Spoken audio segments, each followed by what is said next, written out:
Just a reminder, spoiler warnings, trigger warnings, spoiler warnings for the entire franchise, including Ballad of Songbirds and Snakes and Sunrise on the Reaping. So, I love the chapter 10 starts off with Katniss basically reacting to Peeta's confession of having a huge crush on her. And I love her reaction to this. First of all, she's like blushing and everything because I don't think the idea of any kind of romantic feeling sits well with her because she's just most of her life she's been in a state of like fight or flight, right? There's no real time for romance or love in that outside of like the love she has for her family. And so she's just like uncomfortable, right? And again, going back to that theory that maybe she has a crush on Peeta too, I have part of me thinks she was blushing a little bit too because she is crushing on him back. To Portia's point later when she's like, "Oh, I thought it could have been believable that you liked him too because of like your blush and how you wouldn't look at the screen." And again, I'm like, I kind of think there's a part of her that does have a crush on Peeta, but I don't even know that she like recognizes it herself. But her reaction, Katniss is so unhinged. I love it. When they get back up to the room, this is different than the movie. She straight up like shoves him into an urn and he gets shards all in his like hands, and so much so that he has to stop trying to eat dinner and go have his hands bandaged by like medical care, right? Which bro, she straight up like assaulted him. Like that is wild. Katniss, man. And I do not condone that at all. It's just, I think she's funny because it's like her first reaction to someone saying on this public stage they have a crush on her is to like attack them. Like, what are you doing, girl? But anyway, and then Haymitch and Cinna kind of talking some sense into her of like, bro made you look desirable. Like, that is a good thing. That will only help you. But she went to, he made me look weak. And it's like, okay, somebody having a crush on you does not make you look weak. Like, it's just so funny. She's just, I think Katniss just does not know how to grapple with like romantic feelings at all, of being on the receiving end or the one having those feelings. But anyway, Katniss, she's a piece of work.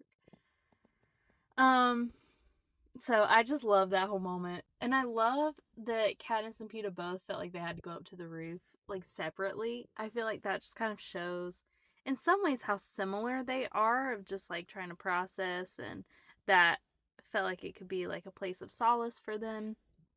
And, again, Katniss, so unhinged, thinking that Peeta is being, like, high and mighty and superior to her or whatever by saying he doesn't want to be a pawn in their games. He doesn't want the capital to change him. And she just gets so defensive. And it is interesting to me, though, that like all of the District 12 tributes that we've seen throughout the franchise, Katniss is the only one that's really like, yo, I could win this. I'm gonna try to go home.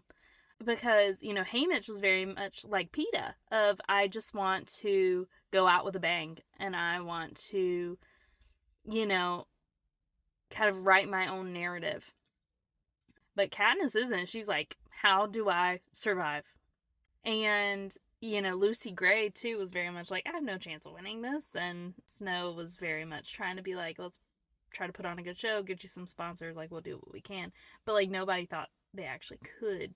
Like, you hope you survive, but it seemed like that wasn't really anyone's like primary.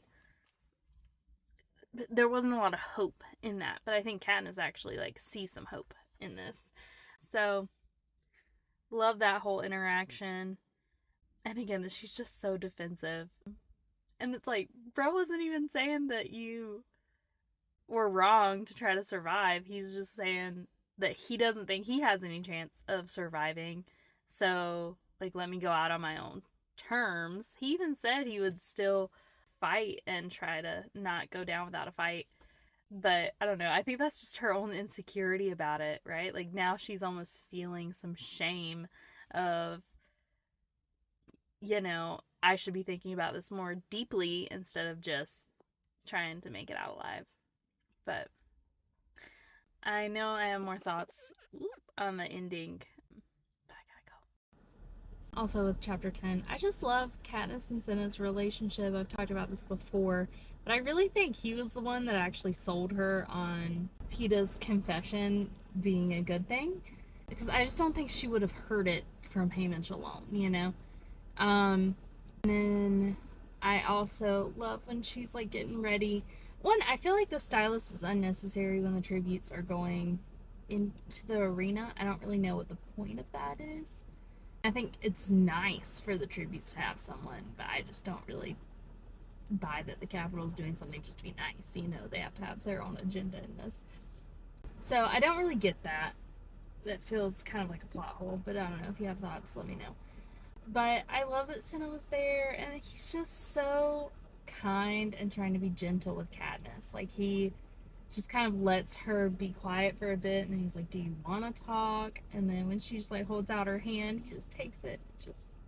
I don't know. I wish we knew more about Portia and Peeta's relationship, because she seems really endearing, too, just what little interactions we get from her from Katniss's perspective. So I wish we knew more about that. But I do love her and Cinna. And I love, what's his name, Lenny Kravitz in the movie. I think he does a fantastic job. And he doesn't come across creepy to me like the voice actor makes him sound in the audiobook. When I physically read the book, I don't think it read as creepy to me. I really just think it's kind of like the voice chosen for Cinna's character. But yeah, and he saved her Mockingjay pin. We wouldn't have the Mockingjay pin if it wasn't for Cinna, because Katniss just forgot about it, which, I mean, granted, she's got a lot going on right now. But he also gave her that encouragement of, if I could bet, I would bet on you, and I just think that's really precious. And, I mean, I believe him. I think he fully believes in Katniss, but, yeah, I just think that's really endearing. Chapter 11, starting the games. Katniss is so bold. She's gonna make a beeline for the, what's it called? The bow. And I guess Peeta saw the way her feet were turned and knew she was about to bolt for it and was shaking his head no. And then she has the nerve to be upset with Peeta for distracting her in that moment because she missed her opportunity because the gong sounded and she wasn't ready and she lost a few seconds. Girl, one, he probably saved your life. And two, you didn't have to pay attention to him. That was your choice. She's so funny. I love her inner monologue. So, doesn't get the bow, but does get a backpack, few provisions, and she's just trying to find water, hiding up in a tree to sleep in her sleeping bag. And then someone is breaking branches that wakes her up, starts a fire, which draws in the career pack. And I don't condone this, but I get it.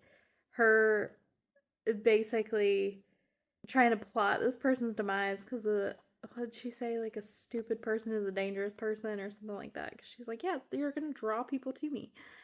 But can you imagine if you're Katniss and you hear Peeta's voice as part of the career pack? Can you imagine? Like, she felt betrayed by some of the other things Peeta did that I don't think was meant as a betrayal at all. And I know it's like part of Peeta's plan, but she doesn't know that. And can you imagine if you're just chilling up in your tree trying to hide from this career pack and then you realize that Peeta's working with them? And after he's been saying he doesn't want to be a pawn in the games, but you're like part of the career pack that's like trying to suck up to the Capitol? What? I would be livid. I can't even imagine. Obviously, if you've read the books, you know there's more to it than that. But in that moment, oh my goodness. The fury. I can't even imagine. And also, how shady on the part of the Capitol that they're waiting to fire the cannon for the person starting the fire because Katniss is in the area and they're basically waiting to go in and get the hovercraft to see if they get her too. How shady. Like, she could just hide, but it's almost like the Capitol is tipping the career pack off. There's something more going on here. Crazy.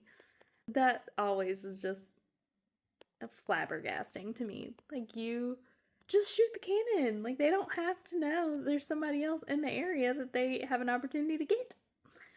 But anyway, I also remember from the Catching Fire movie that after everything with the initial cornucopia, that they fire off the cannon when Pete is under the water with the one guy that he's fighting with. I'm like, is that book canon? Now I'm curious. I'm ready to get to Catching Fire to see that. Because why would they have not waited until things at the cornucopia? I mean, I think that was the last like couple fighting, but still, why would they have fired the cannon so soon? So I don't know. Now I'm curious what's going on there, and when they decide to fire the cannon, when they don't. Anyway, that's chapter 11. Chapters 12 and 13. Katniss goes unnoticed by the couriers, and then she's just struggling, trying to find water. Chapter 12 kind of runs on about that. And then, again, doubting Haymitch of, is he just not helping me or whatever? And then she kind of works it out that he's not sending her water because she must be close to water. Again, it's so interesting, this mental link that her and Haymitch have with each other. It's like they understand each other on such a deep level.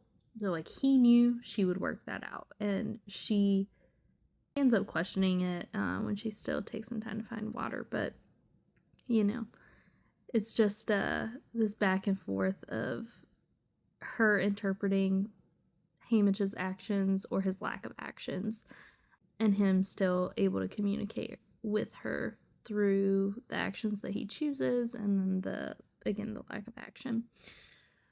So I think that's really a lot of what helps Katniss out and saves her with these gifts and whatnot, is kind of knowing Haymitch so intimately. And then chapter 13, you got the fireballs coming. They're pushing all of the tributes together. Katniss gets pretty burned. The courier pack finds her. She scurries up a tree. And again, it's like Pete is always trying to buy her time. I am convinced, I don't know that it's ever confirmed, but I'm convinced he knew she was there, or at least nearby, when they kind of first come near her tree and she sees the courier pack. And that's why he's like, oh, I'll go back and finish the job of the other one. Like, I'm sure he pieced together there was another tribute nearby. I'm sure he probably saw one of her snares, like they kind of put into the movie. I'm sure he knew, and he was trying to buy her time, distract them and whatnot.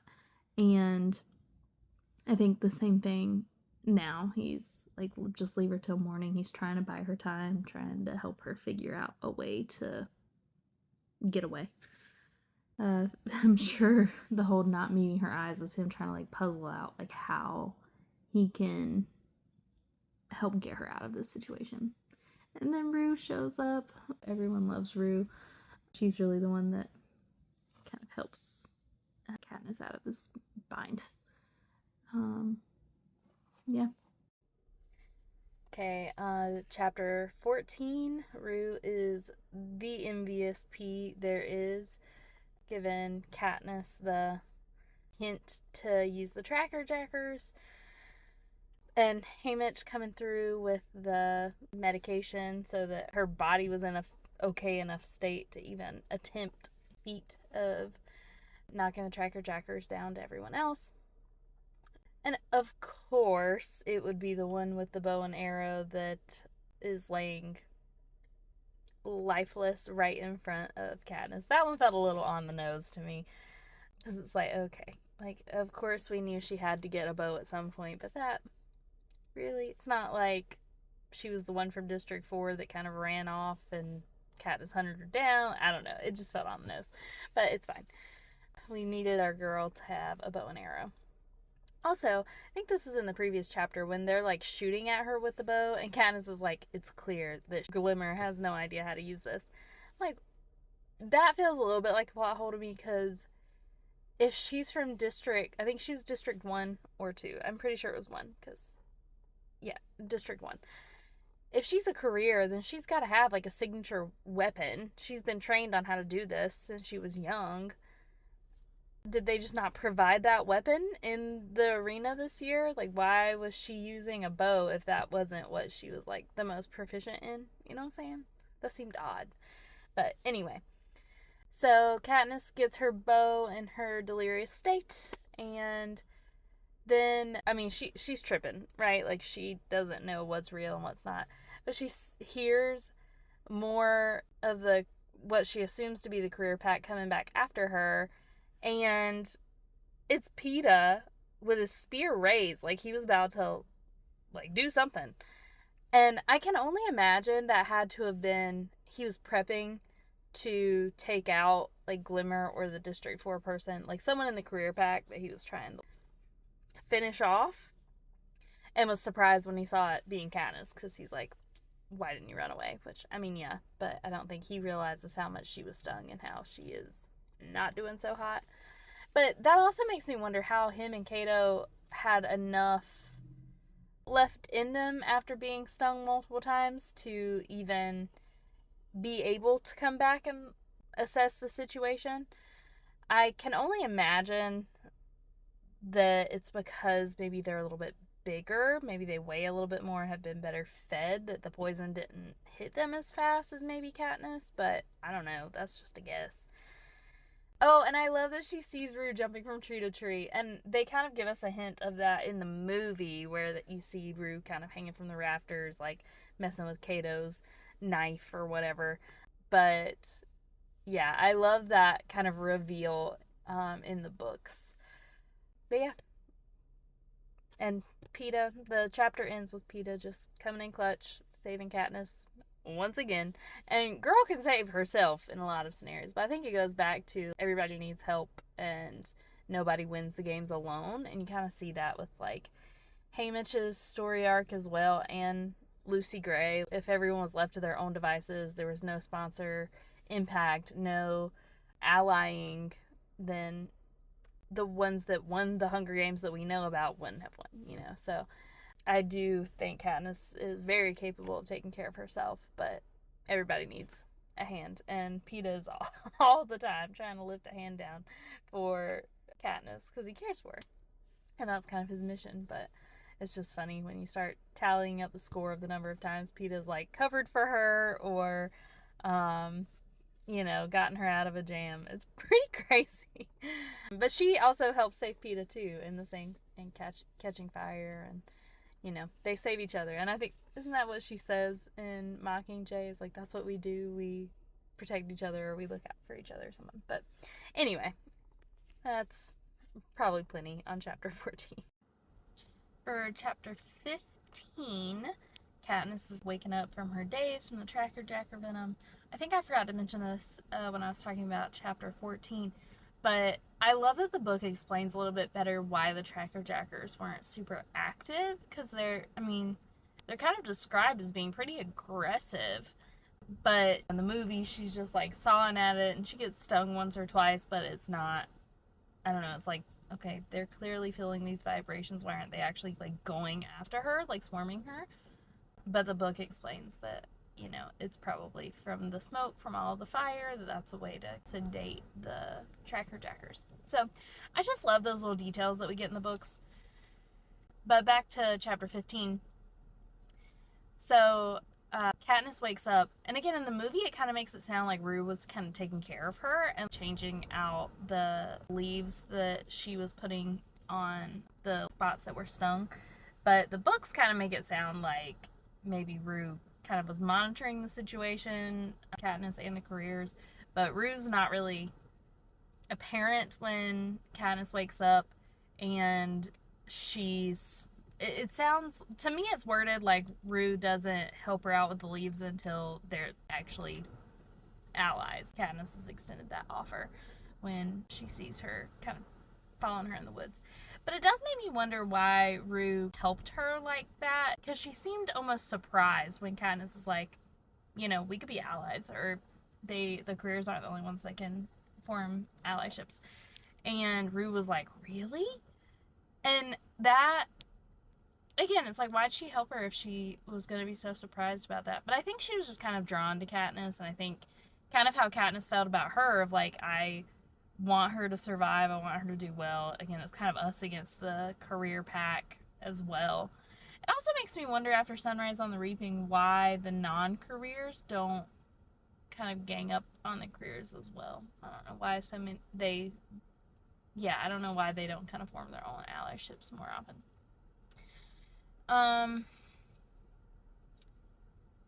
Yeah, Rue helps Katniss out. Katniss helps Rue out. It's very touchy-feely. They're being super sweet together.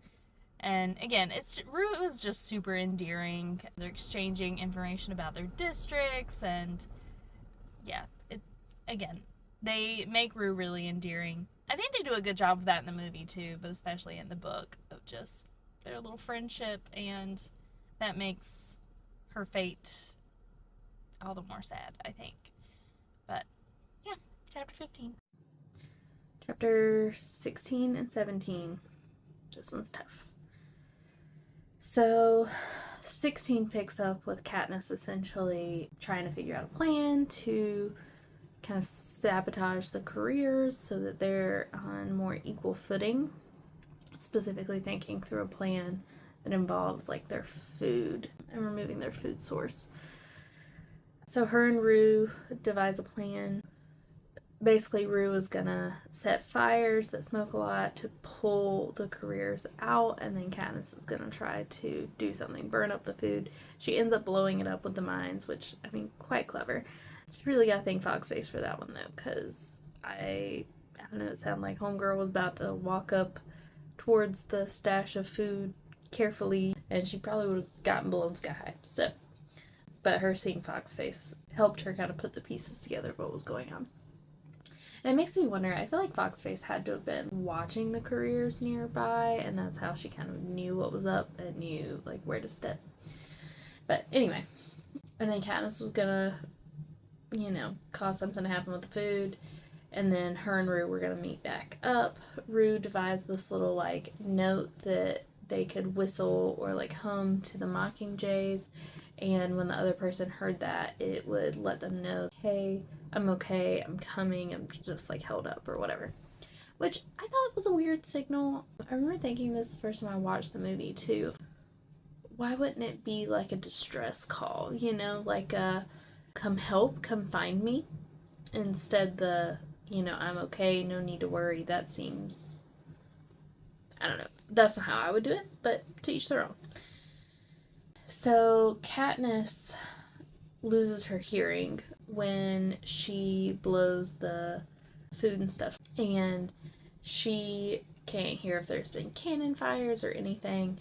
It ends up being her right ear, the hearing comes back, but it was like I think a day and a half before she makes it back to the like rendezvous point, I think, because she saw the anthem in the sky that night. She's also like super dizzy, I'm assuming, because ear stuff will like throw off your equilibrium and whatnot. So she was just kind of like waiting it out. I love that she adds in something about, I have a feeling if I allied with Foxface, I'd end up with being stabbed in the back or something like that. I don't know. I love little details like that of her perceptions of the other tributes and other characters. She might be right, she might not. We don't really have anything else to go off of, but she is very quick to point out that she's very like clever, like Fox.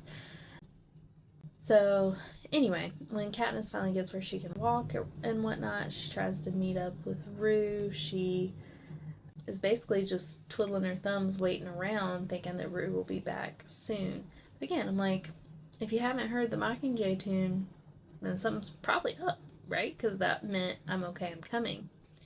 So anyway, after a while, Katniss goes looking for her, and she hears the tune, which indicates she should be safe, right? But then when Katniss like whistles back, she starts hearing screaming out of her one good ear, and Rue's calling for her, and also like drawing more people in as she's screaming. I'm curious because we find out at the end that she's caught in a net, and one of the careers ends up throwing a spear through her. That's what we get at the end of 17. But if she had stayed quiet and not screamed, would the careers have found her? Or did she start screaming when the careers came up?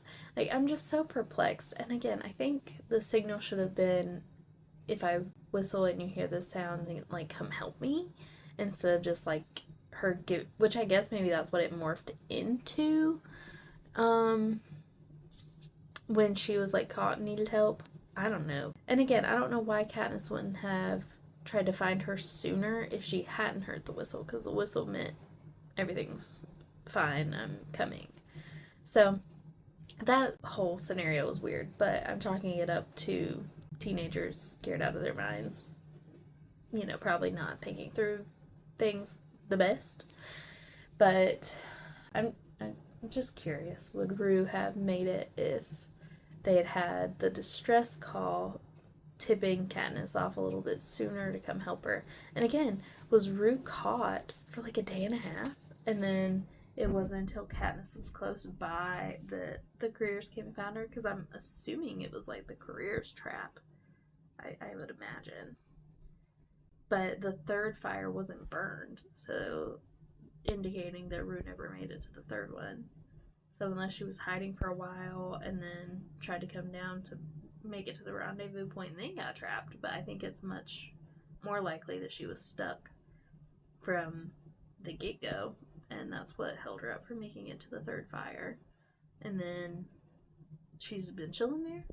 I'm assuming she didn't start screaming again until she heard Katniss whistle back and knew that help was coming. Or she saw the career tribute and she's last ditch effort, like, I'm already probably not gonna make it out of this net. But anyway, I don't know if I like her ending better in the movie or the books, because you know in the movies Katniss gets to her and like gets her out of the net, and then about the time you think she's gotten Rue safe, that's when she meets her untimely demise, for lack of a better way to put it. But in the books, she doesn't even get to her in time to help her out of the net. So I don't know which hits harder. It all kind of blurs together for me now. I have that like mental image of Rue from the movie when she gets stabbed, and that's just gut wrenching. That hits hard in the movie, but I don't know if it would have hit just as hard or harder if I had read the book first. And it probably wouldn't have really mattered because you get very attached to Rue. She's such a little sweetheart. But anyway, hard ending, all in all. Oh, chapter 18. Again, just Rue was heartbreaking. I know I've already said that, but even her just asking Katniss to sing, and she had said earlier that singing was like her favorite thing. And again, it's just wholesome and precious, and it really like makes you think about, like, I mean, maybe we don't have a real life Hunger Games, but there are children all the time that are caught in terrible scenarios that are gone before their time, and it's just heartbreaking. So one of my dogs just made a little appearance. So yeah, Rue is heartbreaking, and I love the addition of Katniss even saying, if this is Prim's last request, and she's like, I mean, Rue, it's like she is even catching herself in her kind of mixing up the two of like Rue reminding her so much of Prim. And then Haymitch sending her the gift from District 11. Again, just really touching that they saw what Katniss kind of did for Rue and how she cared for Rue. And instead of sending that to like the Resh or something, they still send it to her.